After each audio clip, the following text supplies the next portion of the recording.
મારું નામ ડિમ્પલ મનોજભાઈ ભીમાણી છે.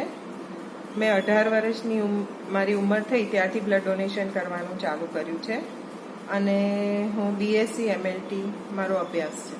હાલમાં મેં 104 વાર બ્લડ ડોનેટ કર્યું છે.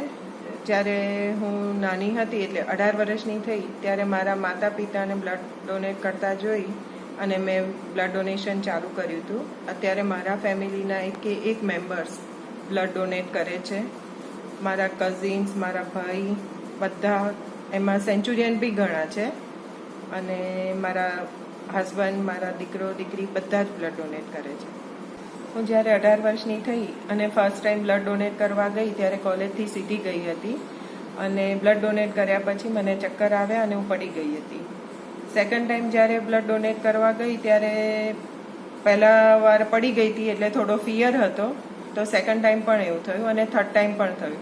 પણ પછી મારા પરિવારે મને ડિમોટિવેશન કરવાના બદલે પ્રોત્સાહન આપ્યું કે થોડું ખાઈને રેડક્રોસના જે નિયમો છે એ થોડા ફોલો કરી અને પછી બ્લડ ડોનેટ કરીએ તો કશું થતું નથી. એટલે એમ કરતાં કરતાં હું આજે 104 વાર બ્લડ ડોનેટ કરી ચૂકી છું. છતાં પણ આજે મને કોઈ બીમારી કે કોઈ જ તકલીફ નથી.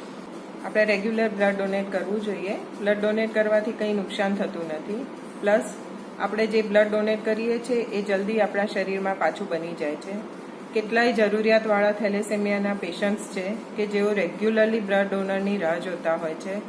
એક્સિડન્ટ થયો હોય, કોઈ મેજર સર્જરી હોય, એ લોકોને બ્લડની ઘણી બધી રિક્વાયરમેન્ટ હોય છે. જો આપણે રેગ્યુલર બ્લડ ડોનેટ કરીએ તો આપણા બ્લડમાંથી 3 વ્યક્તિને આપણે નવું જીવન આપી શકીએ છીએ. આપણે હેલ્ધી હોઈએ, આપણું વજન 45 કિલોથી ઉપર હોય, હિમોગ્લોબિન 12.5થી ઉપર હોય તો આપણે અવશ્ય રેગ્યુલર બ્લડ ડોનેટ કરવું જોઈએ. જેનું હિમોગ્લોબિન 12.5થી ઓછું હોય, વજન 45 કિલોથી ઓછું હોય, કોઈ મેજર બીમારી હોય અથવા ડાયાબિટીસ હોય અને ઇન્સ્યુલિન લેતા હોય એવા લોકો બ્લડ ડોનેટ ના કરી શકે.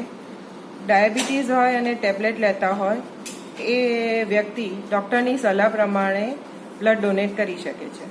ઘણા લોકો એવું વિચારતા હોય છે કે બ્લડ ડોનેટ કરવાથી આપણને નુકસાન થાય છે તો બ્લડ ડોનેટ ના કરવું જોઈએ, પણ એવું નથી.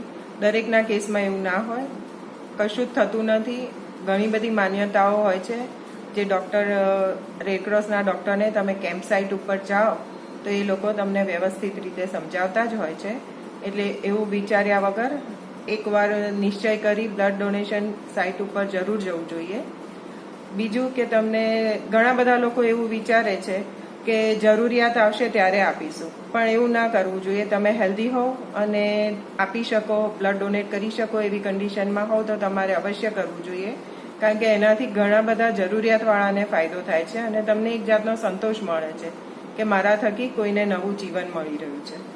તમે બ્લડ ડોનેટ કરવા ઈચ્છતા હોવ અને તમારામાં હિમોગ્લોબિન ઓછું આવતું હોય તો તમારે તમારા રોજિંદા ડાયટમાં બીટ, ખજૂર, અંજીર, પાલકની ભાજી, રીંગણ, ગોળ એવી નાની નાની વસ્તુઓનું થોડું ધ્યાન રાખો તો સલાડ રેગ્યુલરલી લો તો તમારું હિમોગ્લોબિન લેવલ અવશ્ય વધે છે અને તમે બ્લડ ડોનેટ કરી શકો છો. જો એનાથી પણ ના થાય તો ડૉક્ટરની સલાહ પ્રમાણે એક્સ્ટ્રા સપ્લિમેન્ટ પણ લઈ શકાય છે. હિમોગ્લોબિન તમારું સરખું હોય તો તમને થાક પણ લાગતો નથી અને ઘણી બધી સ્ફૂર્તિ અનુભવાય છે.